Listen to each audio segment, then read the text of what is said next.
Eu queria que você, nessa hora, pudesse abrir a Bíblia no livro de Mateus, capítulo 16, versículo 15. E eu quero começar essa mensagem lendo esse texto e, ao mesmo tempo, te fazendo um convite.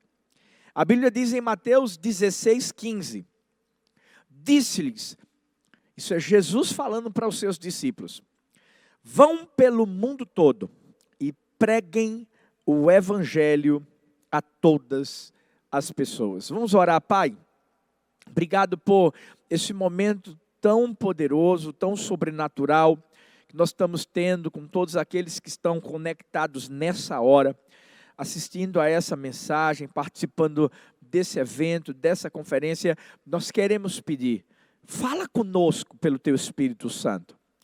Desafia o nosso coração a vivermos de uma forma muito forte o chamado, a grande comissão que o Senhor fez para a nossa vida. Sabemos que não estamos nesse mundo por acaso.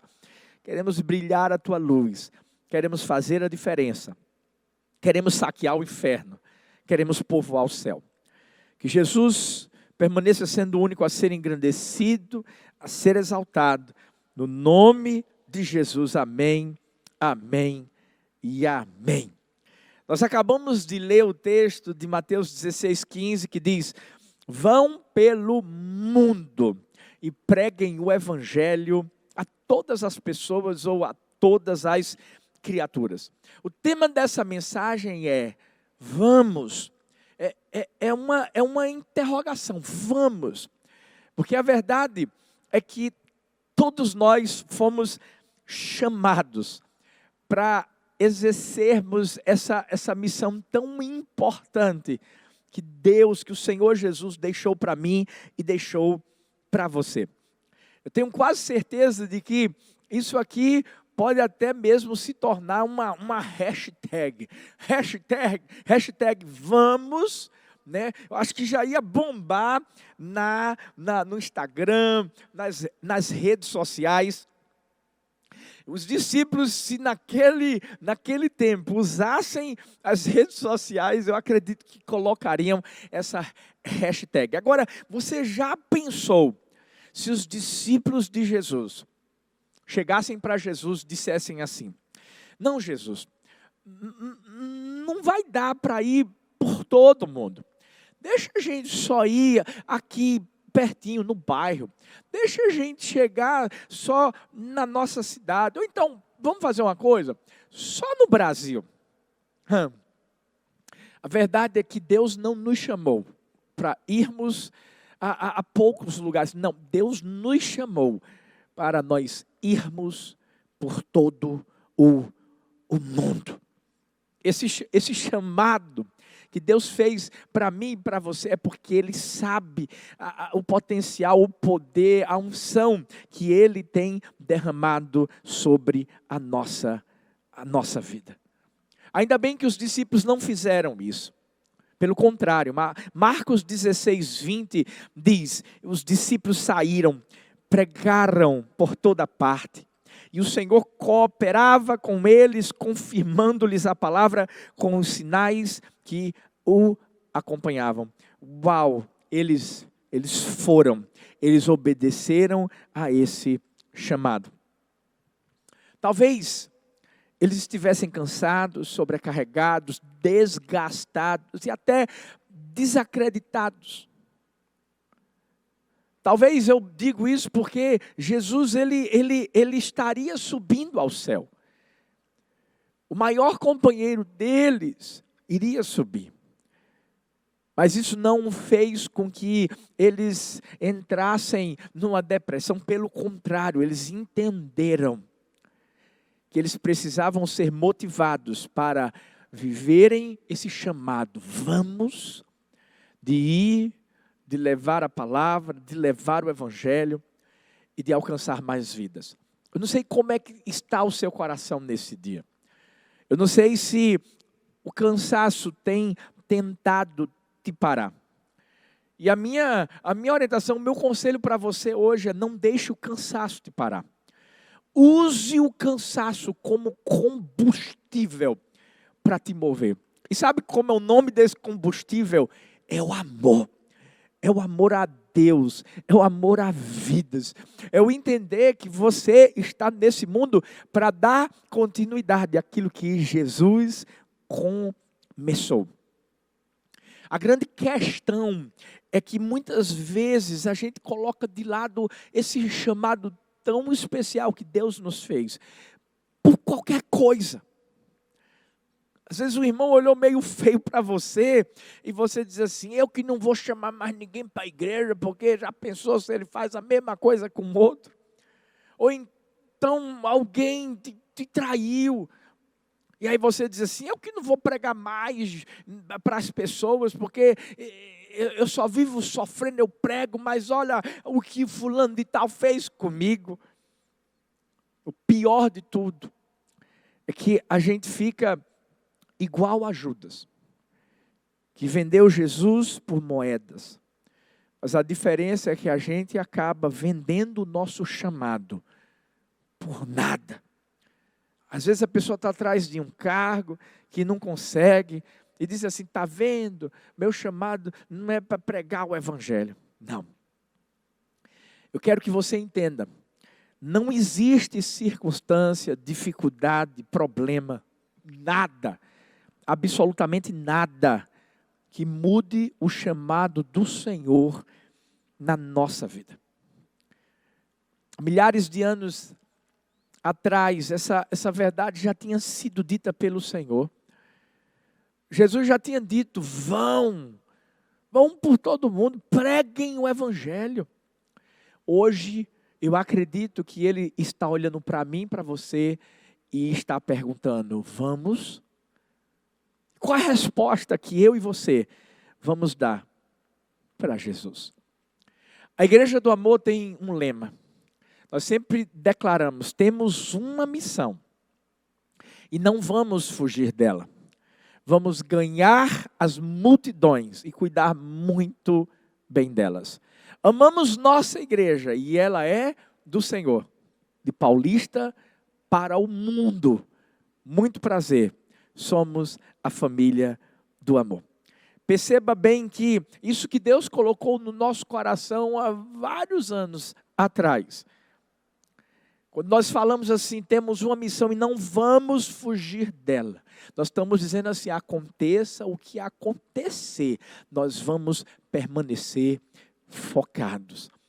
E é por isso que, graças a Deus, em cada culto que nós temos, sabe, são dezenas de vidas que têm entregue o coração ao Senhor Jesus. São multidões, mesmo durante a pandemia. Agora a gente já está com os cultos presenciais, mas as multidões têm sido atraídas, vidas têm sido alcançadas. Eu quero que você entenda que não vai ser fácil aceitar o convite do Senhor, mas eu posso te dizer, vale a pena.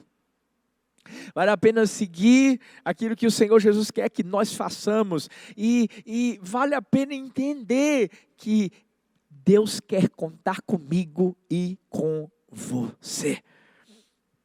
Eu quero que você nesse dia abrace essa missão.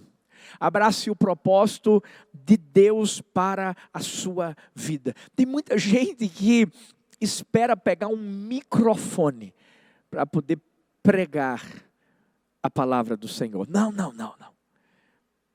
Eu quero que você compreenda que a função precede o título. Tudo que Deus quer que você compreenda que Ele já te chamou. Porque se você não prega o evangelho para 2 pessoas do seu trabalho, você acha que você vai pregar para 2.000 pessoas em cima de um altar? Não. Eu quero convidar você a hoje, porque o melhor dia da sua vida é hoje. Abrir seus olhos espirituais e entender que você pode começar a pregar a palavra onde Deus te colocou. Hoje Deus está dizendo, vamos, e qual é a resposta que você vai dar? Um grande pregador da palavra do Senhor, Dwight Moody. Engraçado porque um dos maiores sonhos que ele tinha na sua vida quando era jovenzinho, sabe qual era? Ficar rico. Ele nasceu em 5 de fevereiro de 1837, numa cidade de Massachusetts. Deixou a casa dos seus pais com 17 anos, foi trabalhar com seu tio em Boston e começou a vender sapatos. E lá, Dwight, que era um vendedor nato, com 20 anos de idade, conseguiu um emprego em Chicago, com um magnata dos calçados.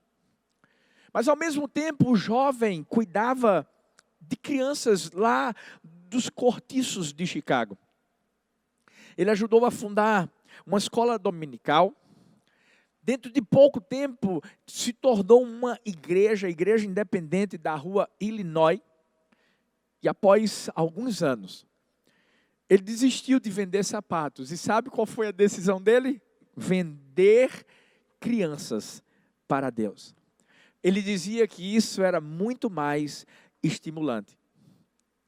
Em 1867, enquanto ele estava discursando na Associação Cristã de Moços, ele era um missionário dessa associação, o reverendo Henry Varley o desafiou com essa frase: o mundo ainda tem de ver o que Deus pode fazer com um homem inteiramente dedicado a Ele. Essas palavras inspiraram Moody, e Moody entendeu que ele se tornaria aquele homem. E ele deu toda a sua vida para Deus. E a história vai continuar mostrando que ele se tornou um homem que inspirou a vida de tantas outras pessoas. Ele abençoou o mundo. Mas como é que ele começou? Como um vendedor de sapatos, mas terminou a sua vida como um grande missionário. Hoje talvez você ainda não tenha chegado no lugar que Deus quer te colocar. Mas você já está caminhando para lá. Tudo que você fez, tudo que você faz, coopera para quem você vai ser. Porque existe um propósito no hoje. Então não espere o amanhã chegar. Ouça Deus olhando para você e dizendo: filho, vamos. Não diga para ele assim: ah não, mas amanhã eu vou, pai. Ah, mas deixa eu fazer ainda isso aqui. Não, não, não. Hoje é o seu dia. Eu tenho uma convicção no meu coração que não é por acaso que você está nos vendo agora. E Deus já tem falado com você há muito tempo. Ele quer que você sirva. Ele quer que você pregue o evangelho. Até hoje você tem colocado desculpas e você está parado no seu lugar. Hoje ele diz: vamos. Eu creio, hoje é o dia em que você tem que aceitar o convite. Porque o seu chamado começa hoje. Entenda algo. Eu quero que você hoje compreenda que o que você vai fazer com o que Deus já colocou na sua mão, escuta, já tem algo de Deus na sua mão. Talvez você está querendo encontrar e dizendo assim: Deus, mas como é que eu vou te servir? Já tem algo na sua mão. Deus já trouxe uma responsabilidade para você. Você é a igreja do Senhor. Isso, nós somos igreja do Senhor. E quando eu falo de igreja, eu não estou falando de uma estrutura, de um espaço físico. Eu estou falando de corpo de Cristo. Por isso que hoje eu quero compartilhar com você 4 verdades sobre o papel da igreja. Eu sou igreja, você é igreja. O que é que nós temos feito como igreja? Qual é o primeiro papel da igreja nesse convite? Vamos, nós temos que entender. A igreja não é um ponto de chegada.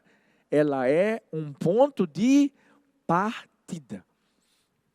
Marcos 16:15 diz: ide por todo o mundo.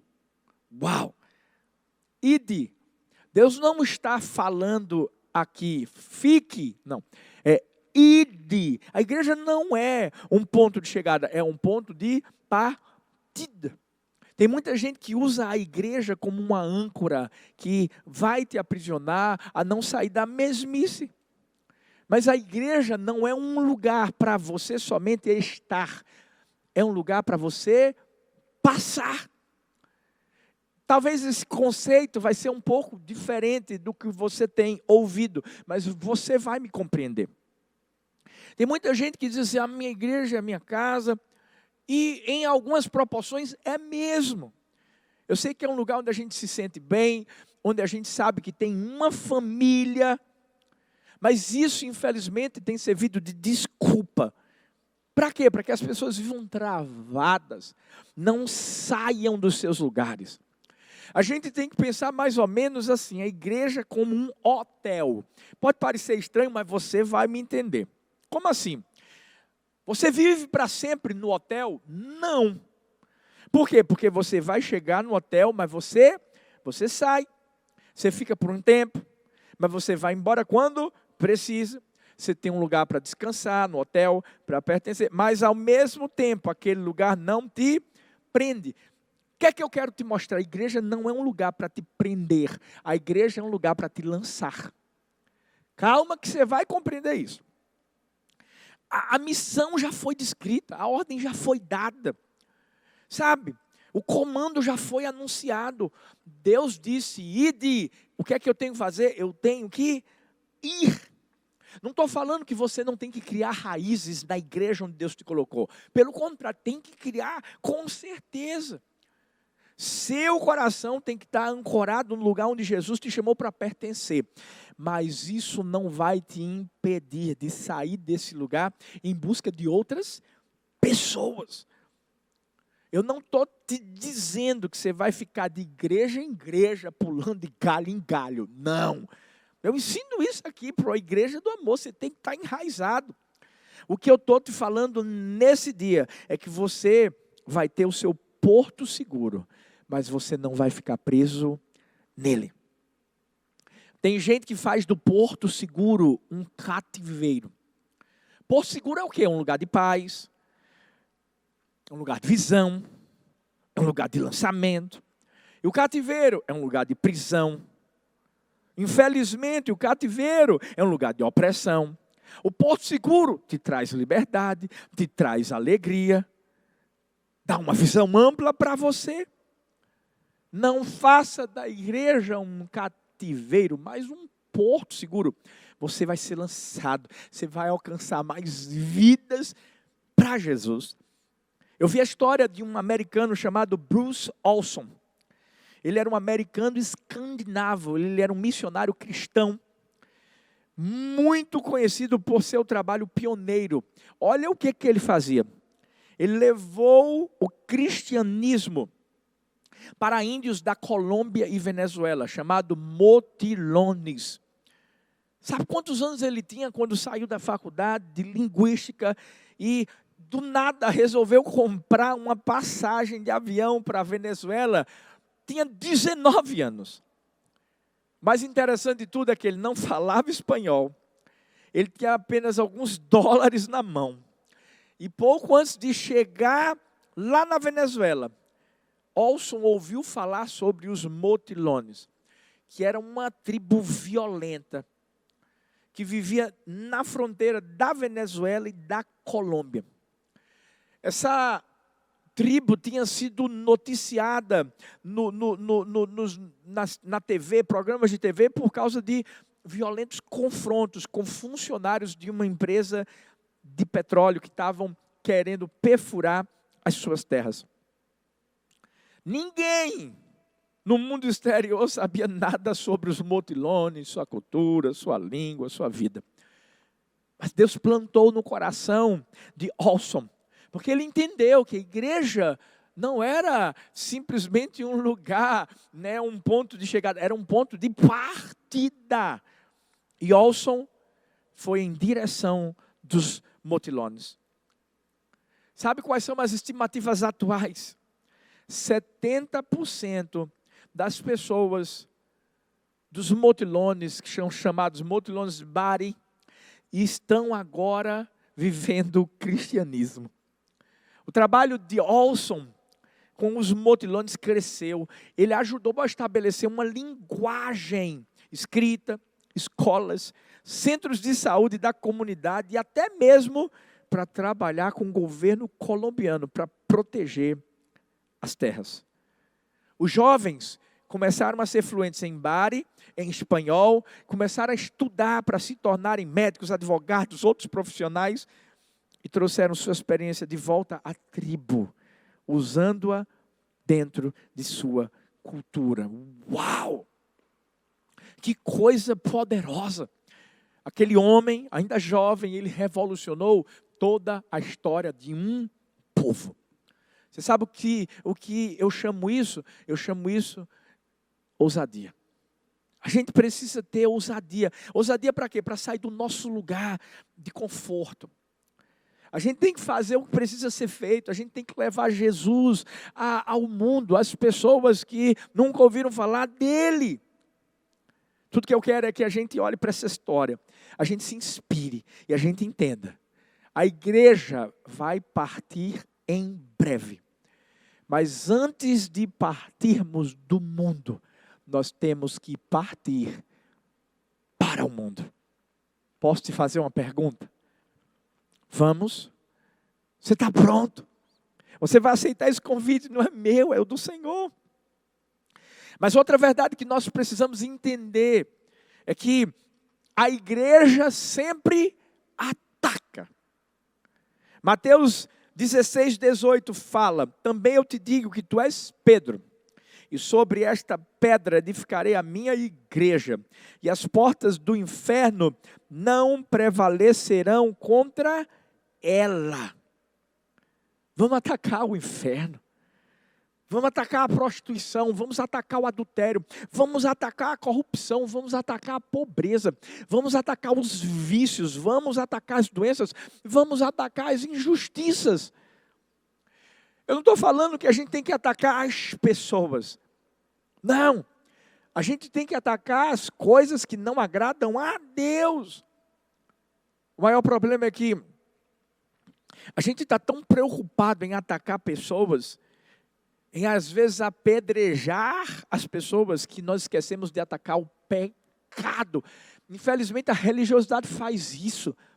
Aponta o dedo para as pessoas, critica as pessoas, quando na verdade a gente tem que atacar o pecado que tem feito as pessoas serem prisioneiras dele.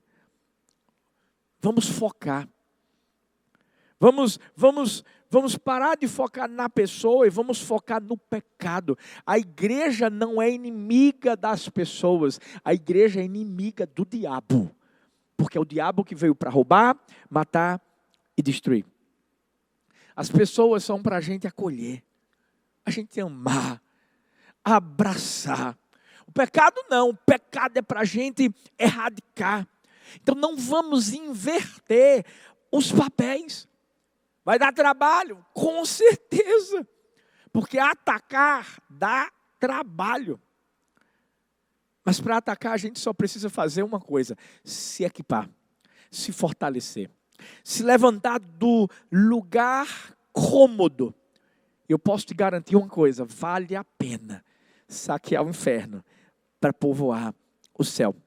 Vale a pena atacar se for para ver vidas transformadas, curadas, libertas, vivendo uma vida plena. Eu queria que você pensasse comigo. Você pode até ter nascido num berço cristão, sempre teve alguém lá do seu lado, você foi ajudado a permanecer em Jesus. Alguém te ensinou ou não te ensinou a seguir o caminho do Senhor? Dizendo na hora que dava vontade de desistir: não desiste não, fica firme, persevera. Chegou a sua hora de fazer o mesmo. Chegou a sua hora de atacar o pecado, mas de amar as pessoas. Quando o exército de Deus se levanta para correr, você sabe qual é a alternativa do diabo? É correr. Porque o diabo sabe que já foi derrotado. A igreja, a Bíblia diz que as portas do inferno não vão prevalecer contra nós, que somos a igreja do Senhor. Quando a igreja se levanta, o diabo e os demônios só tem uma opção: correr ou correr. Porque maior é quem está em nós do que aquele que está no mundo. A Bíblia fala em Deuteronômio 28:7, o Senhor concederá que sejam derrotados diante de vocês os inimigos que os atacarem. Virão a vocês por um caminho e por 7 fugirão. O Senhor Jesus nos deu autoridade para atacar o diabo, para atacar o pecado. O Senhor não nos chamou, sabe, para a gente ficar no mesmo lugar, para a gente esperando as coisas acontecerem. Não, o Senhor nos chamou para fazermos as coisas acontecerem. O que é que você quer ser? Protagonista ou um figurante dessa história? Eu sei quem é o diretor dessa história. Eu sei quem já escreveu todo o enredo. E os papéis já estão à nossa disposição. Chegou a hora de a gente fazer o quê? De a gente escolher onde é que a gente vai estar. Deus não nos chamou para ficarmos em segundo plano. Ele nos chamou para participarmos do plano principal. E qual é o plano principal? Guerrear contra o inferno, atacar o inferno. Quando o Senhor diz assim, vamos, o Senhor está dizendo assim, se levanta, guerreiro, se levanta, soldado, bota para quebrar no diabo em nome de Jesus, porque nós podemos declarar isso, o diabo está debaixo dos nossos pés. Gladys foi uma grande missionária na China. E quando eu digo que ela era uma grande missionária, no termo da unção que Deus havia colocado sobre ela, mas por incrível que pareça, ela era bem pequenininha, baixinha. E certa vez o presídio local estava tendo uma rebelião muito grande. Ninguém conseguia resolver. O diretor da prisão liga para Gladys e diz assim para ela, ó, eu preciso que você me ajude, eu quero que você entre lá e resolva essa confusão. E ela disse, por que o senhor não envia um dos seus soldados? Olha a resposta do diretor. Você diz ao nosso povo que Deus mora dentro de você. Se o que você diz é verdade, com certeza o seu Deus vai te proteger quando você estiver na prisão. Gladys se levanta, entra na prisão. Os presos ficam impressionados com a presença daquela mulher pequenininha ali. Ela estava com medo, mas ao mesmo tempo ela estava colocando sua confiança em Deus. Quando todos pararam e olharam para aquela missionária, ela encarou um homem enorme. Esse homem estava com um machado na mão. E sabe, foi interessante porque ela olhou para ele e disse assim, me dê esse machado. Sem dizer uma palavra sequer, o homem foi e obedeceu. E ela começou a perguntar, por que vocês estão fazendo isso? Por que vocês estão brigando? E os presos disseram, eu não sei, a gente não sabe, a gente só está com fome, a gente está desocupado. E Gladys disse assim, se vocês prometerem parar de brigar, se vocês enterrarem os mortos, se vocês cuidarem dos feridos que estão aqui, eu vou pedir ao diretor por vocês. E os prisioneiros concordaram. Quando aquela missionária pequenininha saiu da prisão, os oficiais da cidade, sabe o que eles fizeram? Se curvaram diante dela em sinal de respeito. Depois disso, diariamente ela voltava na prisão para visitar os presos e pregar o evangelho. Uau, que coisa poderosa. Ei, a igreja ataca o problema, a igreja ataca o pecado, a igreja ataca o diabo. A gente não pode deixar o medo, a dor, o desânimo, a gente não pode deixar nada impedir que eu e você levemos Jesus para as pessoas. Pode ser numa prisão, pode ser na rua, pode ser na igreja, no trabalho. Onde a gente entra, eu creio, as pessoas vão reconhecer o Senhor a quem nós servimos. Hoje eu quero te convidar a ouvir essa voz dizendo, vamos, como eu quero que você aceite o convite, de sair da zona de conforto, e se deixar ser usado por Deus, para que o amor chegue a outras pessoas, onde quer que seja. Jesus fez isso com aquela mulher samaritana, lembra? Pedro fez isso com aquele paralítico que ficava à porta do templo, abandonado. Chegou a nossa hora de fazermos a mesma coisa. Terceiro lugar, a igreja está em todo lugar. 1 Coríntios 3,16 diz: vocês não sabem que são santuário de Deus e que o Espírito de Deus habita em vocês? Nós não estamos na igreja, nós somos a igreja. É diferente. Tem gente que pensa que a gente só é crente dentro da igreja. Não, não, não, não, não, não. Nós somos a igreja. Maior do que qualquer estrutura. É o Deus a quem nós servimos. Jesus é tão grande, mas tão grande, para ter o seu poder e o seu agir limitado a uma estrutura de 4 paredes. Eu quero convidar você a fazer algo. Vamos invadir as escolas. Vamos invadir as faculdades. Vamos invadir os condomínios, os bairros, as casas, as cidades, as nações, os montes da sociedade. Eu tenho certeza que você já deve ter ouvido. Os montes da sociedade: família, religião, educação, governo, mídia, artes, economia. Gente, nós temos que subir esses montes, nós temos que mostrar que a igreja do Senhor está chegando lá para fazer a diferença. Engraçado, porque tem gente que acha que a única forma de Jesus falar é dentro de um templo, de uma igreja.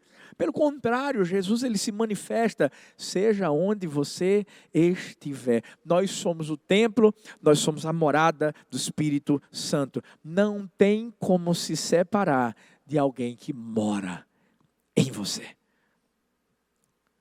Mas as pessoas da sua convivência, na sua casa, no seu trabalho, na escola, já conhecem aquele que mora em você? Será? Você está sendo igreja em todo o lugar? Porque onde você estiver, a igreja vai estar. Por isso, tome cuidado com a sua vida. Talvez a sua vida seja o único evangelho que as pessoas vão ter para ler. Hudson Taylor foi um missionário tão relevante. Certa vez ele estava evangelizando na China. E os chineses, até que eles ouviam as mensagens, as pregações que Hudson Taylor trazia, mas faziam isso por educação. Não se convertiam. Então, após mais uma mensagem, um homem respeitado, esse homem era líder de um centro budista. Ele se levantou e falou para Hudson Taylor: tenho procurado pela verdade por um longo tempo. Assim também foi com meu pai, meu avô, mas nunca a encontramos. Eu viajei para países muito distantes para encontrar essa verdade. Já tentei o confucionismo, o taoísmo, o budismo, porém nenhum deles me trouxe paz.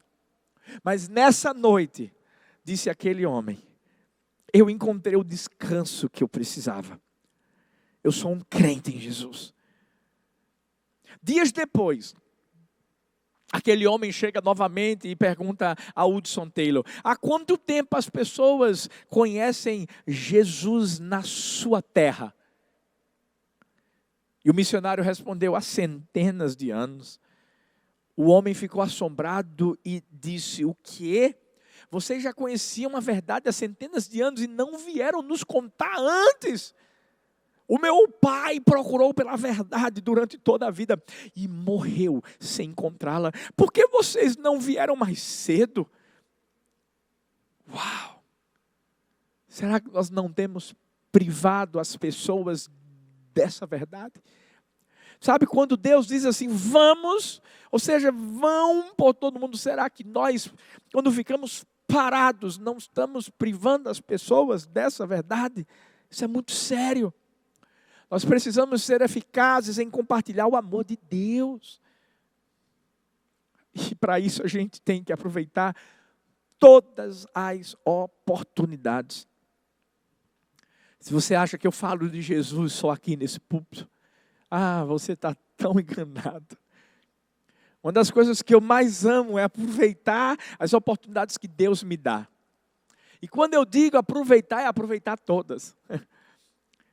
Esses dias, eu amo açaí, gente. Açaí é um negócio que eu creio vai ter no céu quando a gente chegar lá, em nome de Jesus. Vai ter granola também, com fé em Deus. Mas eu sempre peço um açaí, e o pessoal do açaí que atende, as atendentes já me conhecem. Esses dias eu achei tão lindo, uma das meninas, o nome dela é Amanda, ela disse assim: pastor, depois que eu fiz meu pedido, ela disse: o senhor pode orar por mim? O senhor pode orar pela minha família? E eu disse: claro, Amanda. Amanda, manda uma mensagem para mim no meu direct. Você mora onde? Ela disse onde morava, e fica perto de uma das nossas igrejas aqui em Recife. E eu disse assim: fala comigo no direct, pede direitinho qual é o pedido que você quer, por que você quer que eu ore pela sua família, mas eu também quero que você vá lá na nossa igreja. Ela disse: pastor, eu vou. Esses dias ela mandou o pedido no meu direct, e eu sei que logo a Amanda vai estar lá. Deixa eu te falar uma coisa. Nós temos que entender que oportunidades, quando chegam, elas não voltam. Talvez a pessoa com quem você vai falar de Jesus para ela hoje, talvez vai ser a última oportunidade da vida dela. E Deus está contando com você. Pregue o evangelho em todo tempo. Pregue com sua vida, se necessário. Use palavras. Mas não se esqueça, nós somos a igreja de Jesus em todo lugar. Em último lugar, a igreja tem uma só palavra. Quando nós aceitamos o convite de Jesus, dizendo: vamos para o mundo, vamos pregar o evangelho. A Bíblia diz em Marcos 16:15, pregai o evangelho a toda criatura. A Bíblia diz: pregai o evangelho. As boas novas são a nossa palavra. E a única palavra que importa. Algumas pessoas perguntam: qual é a doutrina da igreja do amor? Eu sempre digo: a doutrina da igreja do amor é a que vai de Gênesis a Apocalipse. Ou seja, é a palavra. Como é que você pretende levar as boas novas de Jesus se quando abre a boca não saem palavras de vida? Tem muita gente que está pronta para acusar, para dizer para o outro que vai para o inferno. Quando na verdade Jesus quer que nós falemos do que Ele fez, da sua morte que trouxe vida para mim, que trouxe vida para você. Se você quer abrir a boca, se você quer falar, fale a verdade do céu. Não tem erro. É incrível como Deus transforma meras palavras em poder. Poder de salvação, poder de transformação, poder de cura, poder de renovo. Deus não está querendo palavras bonitas, difíceis de você. Por quê? Porque a verdade dele em si basta. Para de tentar mascarar a verdade de Deus, deturpar as suas palavras. Não, Jesus só disse assim: pregue o evangelho a toda criatura. Eu posso te garantir uma coisa: se Jesus precisasse da sua ajuda para escrever essa verdade, acredite em mim, Ele teria pedido. Mas Ele não pediu. Um dos maiores cantores evangélicos da geração foi um homem chamado Charles M. Alexander. Ele acompanhou R.T. Torrey em muitas viagens por vários países. E certa vez um homem chegou perto de Alexander e disse assim: eu creio que para pregar o evangelho é necessário que o homem seja instruído. Só assim pode ganhar almas para Cristo. Quanto ao vosso método, não me agrada. Alexander olhou para ele, sorriu e disse assim: nem a mim me agrada. Ao mesmo tempo, perguntou aquele rapaz desconhecido: Diga-me então, qual é o método que o amigo usa para pregar o evangelho? O homem ficou todo enrubescido e balbuciou bem rápido: eu não tenho método, porque tenho medo de errar. Alexander respondeu e disse assim: nesse caso eu prefiro usar o meu método, apesar de imperfeito, a usar o vosso, que é nenhum. O principal método que eu e você podemos usar para levarmos o evangelho, a palavra do Senhor, é o amor. É falar do amor de Jesus. É mostrar o que Jesus fez por nós na cruz do Calvário, que o combustível que vai nos levar a exercermos essa missão seja o amor. Tudo que Jesus quer que nós sejamos testemunhas daquilo que Ele realizou por nós na cruz do Calvário. E é por isso que a gente não precisa, não pode se envergonhar desse evangelho. Matthew Henry disse: considero cristão, de fato, aquele que não se envergonha do evangelho, nem é uma vergonha para ele. O evangelho não é uma vergonha para mim, nem para você. O fato de falarmos de Jesus, do que Jesus fez na nossa vida. Ei, eu sei, talvez você está assistindo e você foi transformado pelo evangelho. Você já fez tanta coisa errada, um passado horrível, mas Jesus mudou a sua vida. E que bom que nós somos privilegiados, não só por termos sido transformados pelo evangelho, mas por podermos levar o evangelho para transformarmos as vidas. Que privilégio. Você sabia que existe uma lista de 11 países onde o cristianismo não pode entrar?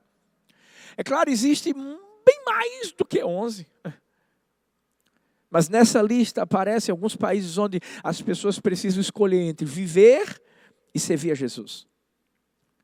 1 em cada 12 adeptos do cristianismo no mundo vivem em países que odeiam cristãos. Nesses lugares, quem segue Jesus sofre perseguição, sofre hostilidade, sofre violência. Por quê? Porque a prática da religião lá é proibida por lei. Mas deixa eu te dizer algo ainda melhor. Tem gente que é capaz de morrer por amor a Jesus. Tem gente que entende o poder que existe nesse evangelho, o poder do amor de Deus. E essas pessoas são capazes de dizer: pode me matar, mas eu não abandono o meu Deus. Aqui no Brasil, a gente pode falar livremente onde a gente quiser, mas ao invés de nós usarmos o nosso tempo, a liberdade que Deus nos deu, muitas vezes a gente gasta tempo fazendo qualquer outra coisa. Eu quero que nesse dia eu e você entendamos que pregar o evangelho é a nossa missão de vida. Você pode ser o que você for, você pode ser um médico, você pode ser um professor, um arquiteto, ainda assim a sua maior missão vai ser falar de Jesus. Use a sua profissão para cumprir a sua missão. Para de falar, para de gastar tempo falando das pessoas. Fala de Jesus. Para de gastar tempo fugindo do seu chamado. Ei, corra para Jesus. Nesse dia, eu quero perguntar para mim e para você: qual vai ser a resposta que nós vamos dar para Jesus? Porque hoje Ele está falando: vamos. E a minha oração é que nesse dia nós entendamos o privilégio que Ele nos deu de levarmos o evangelho a toda criatura e por todo mundo. Eu quero orar por você, Pai. Eu quero abençoar essas vidas.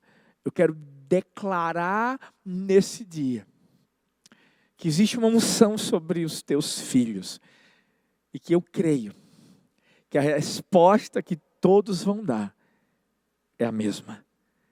Eis-me aqui, envia-me a mim.